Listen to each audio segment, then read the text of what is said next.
The inner child is such an important part of everybody, regardless whether we're on a journey spiritually or not. Because that's where we feel, yeah? Even as adults, we have that inner child, we love to have fun, you know, people like to have a drink, that kind of thing. That's all inner child stuff. Now when it comes to your own spiritual evolution, you can evolve spiritually, no problem. But this inner child is the gateway to everything. I found out through my own personal journey. And I'm talking like 30 years here of understanding the inner child, and as I shared with you before, my childhood was not ideal and not how it should be, because as a twin flame we need to be in cotton wool and love 24/7 and understood, and which the opposite happened.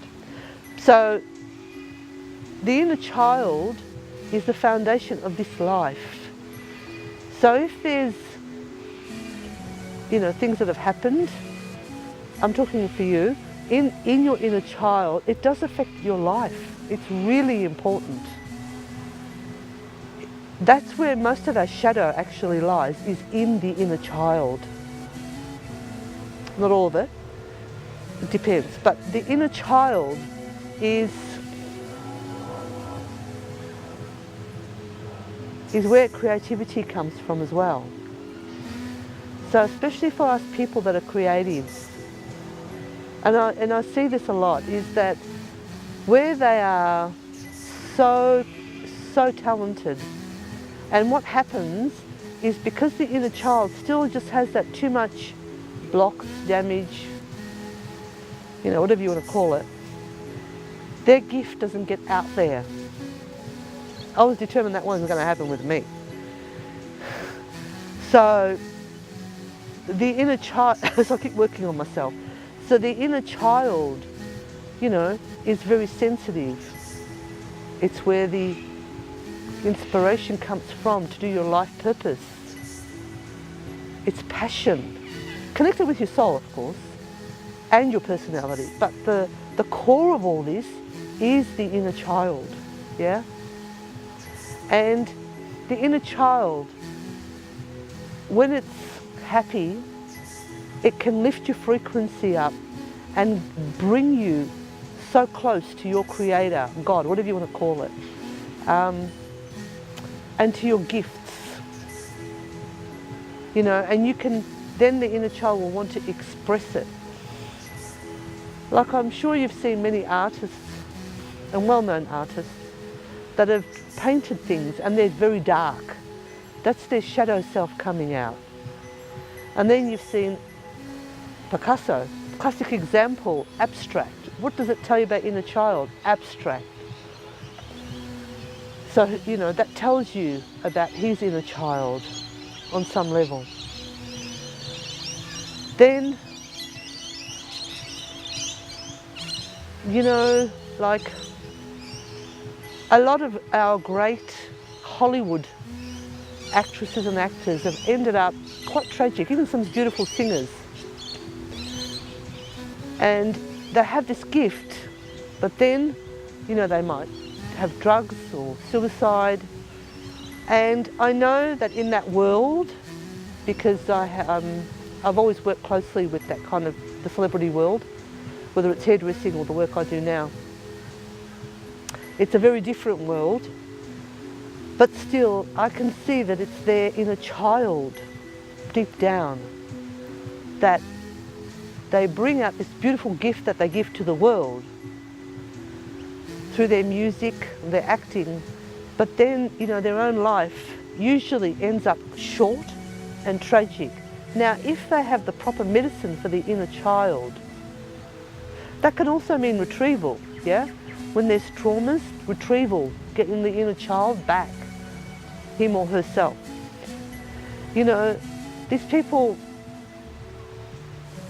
I often feel that they can give more, that they could have lived longer, definitely, you know? Because at the end of the day, what the inner child is looking for and all of us, even as adults, is love, yeah? That's the core of it. That's the core of everything. Inner child, priority number one. Spirituality, that's where that takes you, you know, and that's the world we're moving into as well, by the way. It's going to be about love, or it is being about love, yeah. But that starts with ourselves. So the inner child, it really, really, really has a big impact on relationships as well, because we're reflecting what we've lived with our parents. That's why my marriage was so disastrous, you know, and it takes two, yeah? And I haven't gone back for seconds real quick, because I know I need to work on myself, because it's not fair to the other person or me. So the inner child, whatever the relationship was with the parents, in most cases, especially when there's no awareness, they'll repeat very similar patterns. Unless sometimes through life they've worked through some of the stuff. But that's a really hard way of doing it. Very difficult. Sometimes, yes, I agree. I hear you, you need a lesson. That's true too. But once you work on the inner child, and your inner child comes into a better place, you're in a better place. And then that just ripples out, because, you know, we've been conditioned to think that externally we get our fixes. You know, if I get that job, if I get that, doesn't work like that anymore. It's about you. Whatever you are, whatever I am, Josephine, it mirrors in my physical world. And if I ain't happy with something, I think, okay, so what do I have to look at? What aspect do I have to look at in myself to clear, change, heal, in order to shift that? Yeah? And as twin flames, we're pretty deep. And our inner child becomes more sensitive because of that. We're highly sensitive. Sometimes we can take things a little bit too personal as well. But having the awareness, I can tell you that sometimes when I've broken through certain things, it's actually like energetic chains leaving my body that I didn't even know was there, that I just got used to. And I went, oh my God, because freedom's so important to me. And when that happened, I went, wow, this is amazing. And you want to share it with the world, but it's my experience. You know? No one's going to feel what I'm feeling, you know? So, I mean, there's probably other people that do go through that, of course, but I'm saying, you know, when you want somebody, hey, you know. Yeah, so the inner child is very important. And, you know, if you have children or grandchildren, it's really important. You know, we're living in an age where there's so much, you know, technology now. I still think it's really important for the inner child to have fun. And I mean human fun, feeling tactile, touching, being in nature, animals. It's really important to create that balance in our inner child, even as adults, because that inner child still needs to be nurtured. That's why we want our partner. Because we want to be loved, we want to be nurtured, we want to share, yeah? And we want to give, of course, back, hopefully. It's been really great sharing this with you, and this is the first of many more to come. So I look forward to seeing you again next time, and in the meantime, keep growing and evolving, staying positive, and let's make the new world a much better place together, hand in hand. Lots of love. Graduating Earth is a media platform providing education, awareness and insight for those seeking answers to enlightenment, spiritual teachings and life purpose as we move forward in these awakening times of soul development. Contact us at Graduating Earth on Facebook, Instagram and Twitter.